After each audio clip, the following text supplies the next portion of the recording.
설교를 하는 저도 이 말씀을 준비하면서 은혜 받았습니다마는 하나님의 말씀은 믿음으로 항상 대할 때마다 은혜가 풍성합니다. 이 시간에 우리 모두 다 말씀을 통해서 큰 은혜 받으시기를 바랍니다. 오늘 설교의 제목이 예수는 하나님이십니다입니다. 자, 한번 따라서 해볼까요? 예수는 하나님이십니다. 한 번 더, 예수는 하나님이십니다. 믿으시죠? 네.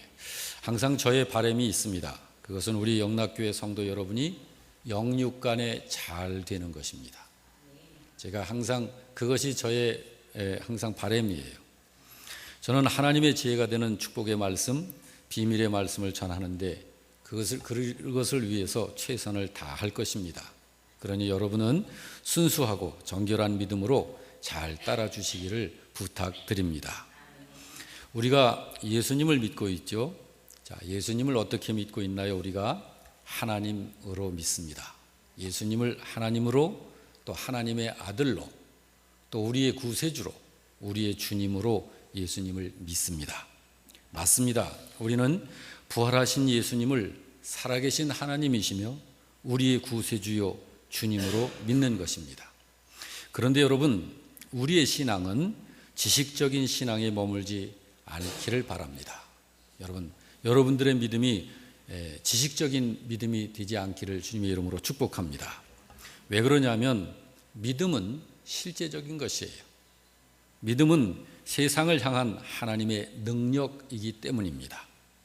오늘 본문의 이 말씀은 예수님께서 친히 하신 말씀이죠. 예수님께서 뭐라고 말씀하시죠? 21절에 아버지께서 죽은 자들을 일으켜 살리심같이 아들도 자기를 원하는 자들을 살리느니라. 여기 예수님은 당신을 사람이 되어 이 땅에 오신 관계 때문에 당신을 아들이라, 인자라 그렇게 표현을 하신 것입니다. 아버지께서, 성부 하나님께서 죽은 자들을 일으켜 살리심같이 죽은 자들을 살려내시는 것처럼 아들인 당신도 원하는 자들을 살려내신다고 말씀을 하시는 거예요. 무슨 말씀인가요? 예수님 자신이 아버지이신 성부 하나님과 동등하신 분이시라는 것을 드러내시고 계신 거예요. 22절도 보겠습니다. 같이 읽습니다. 아버지께서 아무도 심판하지 아니하시고 심판을 다 아들에게 맡기셨다라고 말씀하고 있죠. 23절도 봅니다. 이는 모든 사람으로 아버지를 공경하는 것 같이 아들을 공경하게 하려 하심이라라고 말씀을 합니다. 이 말씀들 역시 예수님은 자신이 아버지이신 하나님과 동등된 분이라고 이야기를 하시는 거예요. 예수님은 바로 그분 자체가 하나님이심을 믿으시길 바랍니다. 예수님께서 이 말씀을 특별히 하시는 이유가 있어요. 제자들을 위해서 이 말씀을 하시는 것입니다. 오늘 이 말씀은 이 땅에 살고 있는 바로 우리 신자들을 위해서 이 말씀을 지속적으로 하시고 듣게 하시는 것입니다. 다시 말해서 지금 육신으로 제자들과 함께 계신 자신이 누구인지를 제자들로 하여금 바르게 알고서 믿도록 하기 위해서 이 말씀을 하신 거예요. 그렇습니다. 예수님은 하나님이십니다.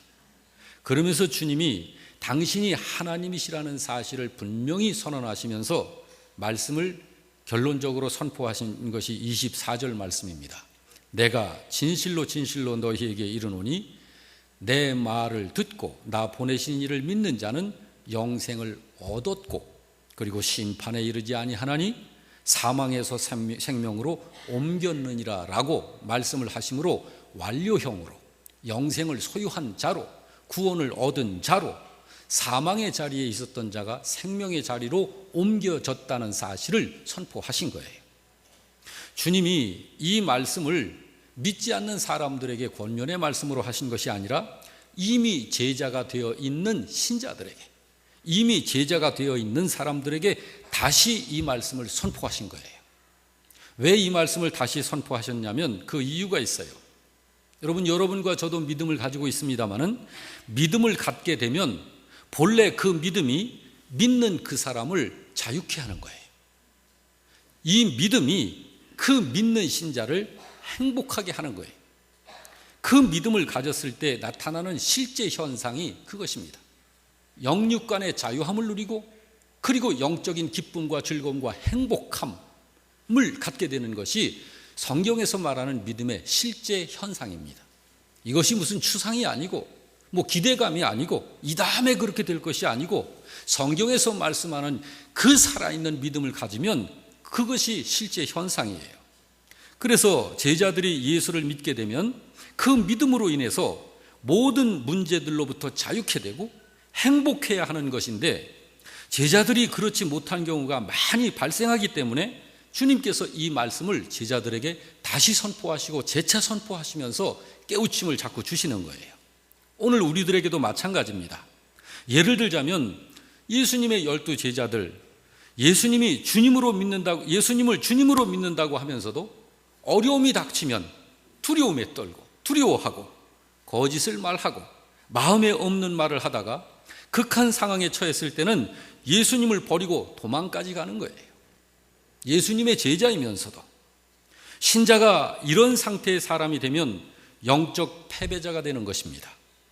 사탄에게 패하는 거예요. 주님께 합당한 신자가 되지를 못하는 거예요. 여러분, 부디 우리 영락교회 성도 여러분은 좋은 믿음의 신자가 되시길 주의 이름으로 축원합니다. 그런데 한때 예수님의 그 12 제자들이 그랬었다고요. 그때 그 제자들의 그 모습, 그 이유를 우리가 성경을 통해서 그 이유가 무엇인지, 왜 그때 예수님의 제자들이 그런 형편없는 그런 믿음 상태에서 방황하고 어둠에 처해 있었는지를 우리는 볼 수 있습니다. 특별히 12 제자 중에 빌립을 보게 되면 요한복음 14장 8절에 빌립이 예수님에게 이렇게 이야기를 합니다. 다 같이 봅니다. 빌립이 이르되 주여 아버지를 우리에게 보여주옵소서, 그리하면 족하겠나이다 라고 말을 합니다. 여러분, 이때 빌립의 믿음을 보시길 바랍니다. 빌립이 예수님께 요구한 것이 뭐죠? 아버지를 보여주십시오. 왜? 그러면 내가 좀 믿음 생활하는데 만족할 수 있을 것 같습니다. 그러면 여러분, 지금 이때 빌립의 영적 상태가 어떻다고 여러분 생각이 되시나요? 빌립의 이런 요구에 예수님은 어떻게 대답을 하셨냐면, 그래 그렇구나 하고 이해하신 것 아니에요. 또 인정하시거나 칭찬하신 것도 아니에요. 꾸중을 하셨어요. 9절 말씀에 이렇게 말씀하고 있습니다. 예수께서 이르시되 빌립아 내가 이렇게 오래 너희와 함께 있으되 네가 나를 알지 못하느냐? 라고 하시면서 꾸중하셨습니다. 내가 이렇게 오랫동안 너희와 함께 있지 않느냐? 그런데 네가 나를 알지 못하고 있구나. 너하고 나하고 지금 같이 있는 기간이 몇 년이냐? 3년이 넘지 않느냐? 나하고 이렇게 오랫동안 같이 있는데 어찌하여 나를 그렇게 모르느냐? 어찌하여 아버지를 보여달라고 하느냐? 라고 하시면서 꾸짖으신 거예요. 그러면서 선포하신 말씀이 뭐예요? 나를 본 것은 아버지를 본 것이니라. 왜 주님이 그렇게 말씀하셨을까요? 예수님 그분 자체가 살아계신 하나님이십니다.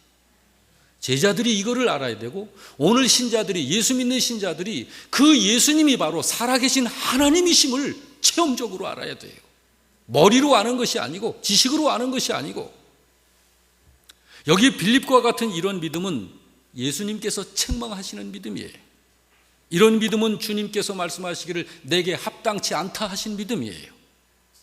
믿는다 하면서도 믿지 못하는 믿음, 예수님과 함께 있으면서도 예수님이 누구신지를 사실은 진정 알지 못하는 믿음. 여러분, 빌립의 이 믿음은 분명히 문제가 있는 믿음이에요. 그러므로 주님이 꾸중을 하시고 책망을 하신 거예요. 자, 빌립의 믿음에는 무엇이 문제인 것인가를 한번 생각해 보시기 바랍니다. 조금 전에도 빌립이 한 말을 우리가 봤듯이 아버지를 우리에게 보여주시옵소서 주님, 그러면 내가 만족할 것 같습니다. 여러분, 빌립의 이 믿음이 무슨 믿음인가요? 이 믿음을 보면 봐야 믿겠다는 믿음이에요. 아버지를 좀 보여달라는 거예요. 여러분, 요즘에 우리들이 이런 신자들, 이런 또 전도할 때 이런 대답을 얼마나 많이 받습니까? 하나님이 계십니다 그러면 하나님 봤어요? 천국이 있습니다 그러면 천국 봤어요? 지옥이 있습니다 그러면 지옥 봤어요? 보여주세요 그러면 나도 한번 보면 그 있으면 나도 믿을게요. 이런 대답들 하잖아요. 지금 빌립이 그런 거예요. 여러분, 하나님은 보이지 않는 하나님이십니다. 하나님은 영이세요. 하나님은 보이지 않는 분이세요. 디모데전서 1장 17절은 분명히 이렇게 말씀하고 있습니다. 영원하신 분, 영원하신 하늘과 땅의 왕, 하늘과 땅의 통치자, 하늘과 땅의 주인 되시는 분, 그분은 썩지 아니하시고 보이지 아니하시는 분이시다. 믿으시면 아멘 하시기 바랍니다. 여러분, 보아야 믿을 수 있겠다고 하는 믿음은 여기 빌립처럼 하나님께서 갖도록 하시는 그 믿음이 아니에요. 그런 믿음은 자기가 기준이 되어 있는 믿음입니다. 자기가 기준이 되고 자기가 주인이 되어 있는 믿음이에요. 자기가 경험을 해봐야만 그걸 믿음으로 접속하는 그런 믿음이에요. 자기가 지식적으로 인정이 되어지는 그 범위 안에서만 그걸 믿음이라고 갖게 되는 그런 믿음인 것이에요. 믿음을 자기가 주인이 되어서 자기가 주장하려고 하는 그 믿음에는 하나님의 역사가 없는 것입니다. 그러므로 빌립은 예수님과 함께 있었으면서도, 매일 예수님을 바라보고 있으면서도, 그 예수님에게 늘 배우고 있으면서도 정작 예수님을 알지 못했던 거예요. 여러분, 오늘 여러분과 제가 우리가 믿고 있는 그분이 살아계신 하나님이신 예수님으로 그렇게 체험되어져야 합니다. 그렇게 믿어져야 하는 거예요. 여러분, 오늘 이 본문 속에 빌립을 다시 보시길 바랍니다. 이 빌립이 예수님을 안다고 말할 수 있습니까? 우리가? 아니에요. 그러니 믿음의 역사가 나타나지 않는 거죠. 믿으면서도 여전히 삶이 답답하고, 믿으면서도 여전히 문제 속에서 허우적거리고, 하나님의 능력의 역사가 없는 거예요. 여러분, 생각해 보시기 바랍니다. 왜 빌립은 예수님과 오랫동안 함께 있으면서도 그 예수님이 누구신지를 제대로 알지를 못했던 걸까? 왜 빌립은 그렇게도 예수님과 함께 있으면서도 늘 만족하지 못하고 영적으로 목말라 했었던 것일까? 그 이유가 있습니다. 자기가 자기의 주인 되어 있었기 때문입니다. 자기의 믿음에 대해서도 자기가 주인이 되어서 자기의 그 믿음을 자기가 주장하기 때문에 그랬던 거예요. 다른 말로 말하면 진정으로 주인 되신 예수님을 만나지 못했기 때문입니다. 예수님을 보는 것은 그저 육의 눈으로만 봤을 뿐이지 진정으로 영으로 그 주님을 살아계신 하나님이신 줄은 알지 못했던 것이에요. 진정으로 예수님을 만나지 못하면 예수를 믿어도 머리로만 믿게 됩니다. 지식으로만 믿게 됩니다. 여러분, 성경에서 지식으로 믿는 믿음에 대해서 말씀하고 있죠. 귀신들도 믿고 떠느니라. 여러분, 그 믿음에는 구원이 없습니다. 그 믿음에는 생명 없어요. 그 믿음에는 여러분 자유함이 없는 것이에요. 머리로만 믿고 지식적으로 믿는 믿음은 자기가 주인 되어 있는 믿음입니다. 성경에서 말씀하시는 하나님에 의해서 주어지는 믿음이 아니라 그 주장을 본인이 하는 거예요. 자기가 주인이 되어 있으면 아무리 믿는다고 하여도 여전히 예수님을 알지 못하고 그 예수님께 인생을 맡기지를 못하는 거예요. 본래 성경에서 말씀하는 믿음은 그런 믿음이 아니잖아요. 예수님은 살아계신 하나님이심을 믿으시면 아멘 하시기 바랍니다. 여러분, 우리 중에도 빌립과 같은 이런 믿음의 수준에서 오랫동안 믿어도 여전히 영적으로 기진맥진하고 허우적거리며 자유함이 없는, 왜 이렇게 예수 믿고 사는 것이 참으로 힘든지 이런 상태에 있는 신자들이 있을 것입니다. 다시 한번 여러분들에게 당부드립니다. 예수님은 살아계신 하나님이십니다. 하나님께서 여러분과 저를 위해서, 이 세상 인류를 위해서, 죄악 속에서 영적으로 죽어 있는 자들을 위해서 살려내시기 위해서, 우리의 죄악을 대신 책임지시고 짊어지시기 위해서, 그 죄악을 갚으시기 위해서 친히 사람이 되어 이 땅에 오신 하나님이십니다. 그분께서 십자가 위에서 우리들의 죄를 다 처리하시고 갚으시고 다시 살아나 부활하신 하나님이십니다. 우리가 예수님을 믿을 때 모든 죄를 다 이기시고 모든 죄를 다 갚으시고 죽음을 이기시고 살아나신 하나님, 바로 그분이 예수님이십니다. 그분이 바로 우리들을 구원해내시는 구세주이신 것입니다. 여러분과 저의 삶과 생명과 인생과 모든 소유의 진정한 창조자요 주인이 바로 그분이십니다. 우리가 그렇게 믿어야 되는 거예요. 그분은 살아계셔서 지금도 우리 가운데 임재하시어 우리의 예배를 받으시며 우리 한 사람 한 사람과 함께 하시는 살아계신 하나님이십니다. 바로 제자들을 그런 지식적으로 믿는 믿음에서 벗어나게 해주시려고 예수님께서 지금 이 비밀의 말씀을 제자들에게 설명하시고 선언하시는 거예요. 부디 우리 영락교회 성도 여러분은 예수님을 우리의 살아계신 하나님으로 믿으시기를 주님의 이름으로 축복합니다. 여러분, 이때 빌립은 믿는다고 하면서도 왜 자기가 주인이 되어 있었던 걸까요? 여러분, 우리도 정말 성경에 보면 이런 믿음을 가졌구나 하는 믿음의 용장들이 성경에 많이 나타납니다. 성경이 기록될 당시가 기원 예수님 오시고 나서 약 100년까지였으니까요. 그 이후 시대, 성경이 완성되어진 이후 시대에 성경의 믿음의 용장들과 같은 기라성과 같은 믿음의 용사들이 굉장히 많이 탄생됐습니다. 여러분, 우리가 그런 신자가 되어야 됩니다. 그런 신자가 되어지기 위해서 과연 무엇이 문제인가? 여기 이 본문에 있는 이 빌립은, 본문에 예수님의 제자 중에 한 사람인 이 빌립은 믿는다고 하면서도 왜 자기가 주인이 되어 있는 그런 믿음 상태에 있었을까? 그래서 신자는 성령 받아야 되고 성령 충만해야 하는 거예요. 이때 빌립은 아직 성령 받지 못했던 상태입니다. 성령 받지 못한 신자는 그렇게 되는 거예요. 이거는 다른 제자들도 마찬가지였고 이 세상에 있는 모든 신자들도 마찬가지입니다. 오늘 여러분과 저도 마찬가지예요. 성령 받지 못하면 아무리 믿으려고 해도 빌립 같은 그런 믿음이 될 수밖에 없는 거예요. 제자들을 보면은요, 성령 받기 전에는 시험이라든지 시련이 다가오게 되면 감당을 못해요. 두려워서 무서워 떱니다. 마음에 없는 말을 해요. 정말 감당이 안 되겠다 싶을 때는 예수님까지 버리고 도망을 가요. 그런데 여러분, 예수님께서는 우리들의 상태가, 우리들은 그런 상태의 인간이라는 것을 다 아십니다. 사람이라는 존재는 사람의 능력으로 예수님을 주님으로 믿을 수 없는 존재라는 것을 주님이 다 아셔요. 그래서 제자들에게 예수님께서 미리 이야기를 해주셨잖아요. 요한복음 16장 32절에 뭐라고 이야기를 해주십니까? 다 같이 봅니다. 보라, 너희가 다 각각 제 곳으로 흩어지고 나를 혼자 둘 때가 올 것이다. 제자들이 다 예수님을 버리고 도망가게 될 것을 미리 이야기하신 거예요. 그래서 성령 받기 전에는 제자들의 믿음이 허약하기 그지없었던 거예요.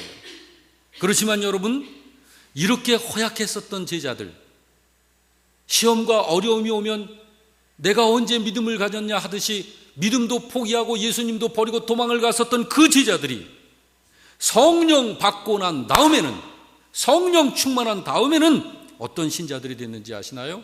굉장히 강한 자들이 됐습니다. 지혜로운 자들이 됐습니다. 담대한 자들이 됐습니다. 그래서 어디서든지 무엇을 상대해서든지 승리로운 삶을 사는 제자가 되었던 것입니다. 성령 받은 후에는 도리어 위협하는 자들 앞에서 두려워하지 않습니다. 떨지 않습니다. 오히려 담대합니다.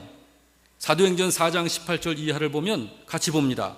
그들을 불러 경고하여 도무지 예수의 이름으로 말하지도 말고 가르치지도 말라 하니 베드로와 요한이 대답하여 이르되 하나님 앞에서 너희의 말을 듣는 것이 하나님의 말씀을 듣는 것보다 옳은가 판단하라. 우리는 보고 들은 것을 말하지 아니할 수 없다라고 하면서 이렇게 담대해지는 거예요. 그러므로 여러분, 반드시 신자는 성령 받아야 돼요. 그리고 성령 충만해야 합니다. 우리의 믿음은, 성경에서 말씀하는 믿음은 예수 그리스도로 인하여 믿어지는 믿음이어야 해요. 그 믿음이 성령께서 함께 하셔서 믿어지게 하는 믿음인 것입니다. 내 힘으로, 나의 지식으로, 나의 이해 수준으로 성경을 좀 살펴보면서 이리저리 평가하고 판단해서 요거는 맞고 요건 틀리는 것 같고 내가 믿을 수 있는 범위는 요 정도야. 여러분, 이거는 아닙니다. 성경에서 말하는 믿음은 그거 아니에요. 부디 성령, 이 자리에는 성령 받으셔야 하는 분들 계실 거예요. 그리고 성령 받으신 분도 계신데 아직 성령 받지 못하신 분들은 성령을 받으실 주의 이름으로 축복합니다. 이미 성령 받으신 분들은 성령 충만하시기를 주님의 이름으로 축복합니다. 여러분, 그렇다면 성령은 어떻게 받습니까? 사도행전에서 이렇게 말씀합니다. 2장 38절에 다 같이 봅니다. 베드로가 이르되 너희가 회개하여 각각 예수 그리스도의 이름으로 세례를 받고 죄 사함을 받으라. 그리하면 성령의 선물을 받으리라 말씀하고 있습니다. 성령 받으려면 회개해야 합니다. 그리고 예수님을 영접해야 해요. 그러면 모든 죄를 용서받게 되고 성령을 선물로 받게 되는 것입니다. 믿으시기 바랍니다. 그러므로 여러분, 회개해야 하는데 여러분, 우리들 얼마나 회개를 그동안 많이 해왔나요? 회개 많이 해왔잖아요. 그럼 무슨 회개를 또 해야 된다는 걸까? 다시 그런 걸 또 회개해야 된다는 걸까? 여러분, 이때 우리는 무엇을 회개해야 한다는 걸까요? 요한복음 16장에서 그걸 말씀했습니다. 7절과 9절에 보면 다 같이 봅니다. 그러나 내가 너희에게 실상을 말하노니 내가 떠나가는 것이 너희에게 유익이라. 내가 떠나가지 아니하면 보혜사가 너희에게 오시지 아니할 것이요 가면 내가 그를 너희에게 보내리니 그가 와서 죄에 대하여 의에 대하여 심판에 대하여 세상을 책망하시리라. 죄에 대하여라 하면 그들이 나를 믿지 아니함이라고 말씀하고 있습니다. 여기 여러분, 예수님께서 가셔서 예수님이 가셔야만 우리들에게 오시게 될 분이 있어요. 그분을 보혜사라고 그랬죠. 이 보혜사가 누구신가요? 성령님이십니다. 그 성령님께서 오셔서 뭘 하신다고 그래요? 그 성령님께서 오셔서 8절에 그가 와서 죄에 대하여 의에 대하여 심판에 대하여 세상을 책망하실 것이다 그러시죠. 여러분, 그러면 예수님께서 죄에 대하여 책망을 하실 것이다, 그것을 우리가 회개하면 되는 거예요. 그러면 성령께서 여러분 책망하시는 죄가 뭐라고 그래요? 여기 9절에 말씀하고 있지 않습니까? 죄에 대하여라 함은 그들이 나를 믿지 아니함이요라고 말씀하고 있잖아요. 예수님을 믿지 않는 것을 책망하신다는 거예요. 누가? 성령께서. 그러니까 신자들에게 있는 죄는 예수님을 믿지 않는 죄를 말하는 거예요. 저도 그렇고 여러분도 그렇고 예수님을 믿지 않는 죄를 성령께서 책망하신다는 거예요. 여러분, 그런데 여러분과 제가 지금 예수님을 믿고 있잖아요. 자, 그러면 우리들에게 성령께서 이 죄를 책망하신다라고 하는 이게 뭘까? 지금 여러분, 이 말씀이 제자들에게 하신 말씀이라는 거 여러분 아시죠? 안 믿는 세상 사람들에게 하시는 말씀이 아니에요. 이미 예수 믿는다고 하는 신자에게 이 말씀을 하신 거예요. 그러니까 이 말씀은 무슨 말씀이냐면 예수님을 믿는다고 하면서 자기가 주인이 되어 있는 믿음을 가지고 있는 그 죄를 말하는 거예요. 예수님을 믿는다고 하면서 예수님께 순종하지 아니하고 있는 죄, 예수님을 믿는다고 하면서 예수님을 제대로 알지 못하고 있는 죄, 예수님을 믿는다고 하면서 하나님의 뜻을 알지 못한 채 살아가고 있는 죄, 이런 것을 얘기하는 거예요. 이걸 회개하라는 거예요. 여러분, 성령 받았어도 성령 충만하지 못하면 자기 생각으로 믿으려고 하게 되는 거예요. 믿으면서도 믿음 없는 행동을 하게 되는 거예요. 예수님을 믿는 신자이면서도 믿지 않는 사람들의 그런 행동을 하고 사는 거예요. 그래서 믿는다고 하면서도 여전히 마음속에 많은 부분들에 대해서 믿지 못하고 의심하는 신앙생활을 하고 있는 거예요. 여러분, 믿음이라는 것은 하나님의 은혜로 믿게 되어진다는 사실을 믿으시기 바랍니다. 예수님이 부활하여 살아계신 하나님이시라는 그 예수님이 살아계신 하나님이라는 사실을 분명히 믿게 되면요, 성경 전체가 다 믿어집니다. 어느 한 구석이 이거는 내가 도저히 이해가 안 되고 믿어지지가 않아, 여러분 다 믿어져요. 예수님이 하나님이라는 사실을 분명히 알고 믿게 되면. 그러므로 신자는 반드시 성령 받아야 하는 것입니다. 성령 받지 않고서 믿으면 여기 빌립처럼 자기가 주인이 되어 믿으려고 하는 그런 신자의 수준에서 벗어나오질 못하는 거예요. 그러므로 여러분, 신자는 성령 받기를 사모해야 합니다. 주님께 성령 받기를 사모해야 해요. 어떻게 하면 성령을 받는다고 그랬어요? 사도행전 2장 38절 다시 같이 읽습니다. 베드로가 이르되 너희가 회개하여 각각 예수 그리스도의 이름으로 세례를 받고 죄 사함을 받으라. 그리하면 성령의 선물을 받으리라 라고 말씀합니다. 성령 받으려면 회개하고 예수님을 영접해야 합니다. 그러면 죄를 용서받게 되고 성령을 선물로 받게 되는 거예요. 여러분, 다른 길이 없습니다. 성령 받을 수 있는 다른 방법이 없습니다. 오늘 신자들의 믿음이 그저 그렇고 그런 신앙생활을 이제껏 해온 이유가 바로 이런 문제 때문인 거예요. 그러므로 성령을 받아야 하는 거예요. 여러분, 성령 받지 못한 신자들 초대교회 때부터 있었습니다. 성경 사도행전 8장 14절 이하를 같이 볼까요? 다 같이. 예루살렘에 있는 사도들이 사마리아도 하나님의 말씀을 받았다 함을 듣고 베드로와 요한을 보내매 그들이 내려가서 그들을 위하여 성령 받기를 기도하니 이는 아직 한 사람에게도 성령 내리신 일이 없고 오직 주 예수의 이름으로 세례만 받을 뿐이더라. 이에 두 사도가 그들에게 안수하며 성령을 받더라. 여러분, 지금 이 자리에도 예수 믿는 사람들 가운데서도 성령 받지 못한 상태에서 예수 믿는 신자들이 얼마든지 있는 거예요. 여러분, 이 시간 우리 정직하십시다. 주님 앞에서 과연 나는 성령 받은 신자인가? 성령 받기를 사모하시기를 바랍니다. 그리고 성령 충만하기를 부르짖어 기도하시기를 바랍니다. 주님은 약속하셨습니다. 누가복음 11장 13절에 너희 하늘 아버지께서 구하는 자에게 성령을 주시지 아니하겠느냐. 성령 받기를 사모하여 성령 받기를 기도하고 부르짖어 구하면 성령을 주시겠다는 거예요. 마태복음 7장 7절 이하는 뭐라고 말씀하고 있습니까? 구하라 그리하면 너희에게 주실 것이요 찾으라 그리하면 너희에게 찾아주실 것이요 문을 두드리라 그리하면 너희에게 열릴 것이라고 말씀하고 있지 않습니까? 여러분, 이 자리에 성령 받지 못한 분들은 반드시 성령 받으시길 주의 이름으로 축원합니다. 이미 성령 받으신 분들은 성령 충만하기를 사모하셔서 성령 충만하기를 부르짖어 구하시길 주의 이름으로 축복합니다. 여러분, 오늘의 말씀을 마음에 새기면서 우리 주님 앞에 다 같이 찬송을 좀 드리십시다.